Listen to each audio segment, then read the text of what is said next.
আসসালামু আলাইকুম ওরহমতুল্লাহি ওয়া বারাকাতুহু। দূর এবং কাছের সকল ঈমানী ভাইদেরকে জানাই মুবারকবাদ। আজকে যে বিষয়টি উল্লেখ করছি সে বিষয়টি হচ্ছে নামাজের সাথে খুব নিবিড়ভাবে সম্পর্কযুক্ত, সেটি হচ্ছে তা'দিল আরকান। প্রথমে জানাচ্ছি তা'দিল আরকান বিষয়টি পালন করা হচ্ছে ওয়াজিব।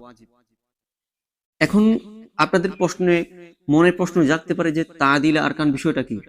এটি হচ্ছে নামাজের মাঝে রুকু থেকে সোজা হয়ে দাঁড়ানো, দুই সিজদার মাঝখানে বসা, এই বিষয়টাকে তা'দিল আরকানের মাঝে অন্তর্ভুক্ত করা হয়েছে। যেমনি ভাবে আমরা অনেক মুসাল্লি কিরামদেরকে দেখি যে রুকু থেকে একটু করে উঠে হালকা করে একটু উঠে সোজাই সিজদায় চলে যায়। এটি কখনো করা যাবে না। এটি সঠিক নিয়ম হচ্ছে রুকু থেকে একদম সোজা হয়ে দাঁড়াতে হবে, দাঁড়িয়ে তারপর সিজদাতে যেতে হবে। এখন প্রথম সিজদা দিয়েই তারপর সোজা হয়ে বসতে হবে, অর্থাৎ এত পরিমাণ বসতে হবে।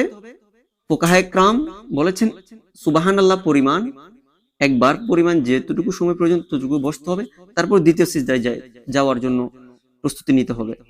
ফলে আমাদের উচিত এবং আবশ্যক যে রুকু হতে সোজা হয়ে দাঁড়াতে হবে এবং প্রথম সিজদা দিয়ে সোজা হয়ে বসতে হবে, তারপর দ্বিতীয় সিজদা দিতে হবে। এটি হচ্ছে শরীয়তের হুকুম, শরীয়তের নির্দেশনা, নামাজের সঠিক নিয়ম। আল্লাহ সুবহানাহু ওয়া তাআলা আমাদের সবাইকে যথাযথভাবে সঠিক নিয়মে নামাজ আদায় করার জন্য তৌফিক দান করুক, আমিন। আসসালামু আলাইকুম।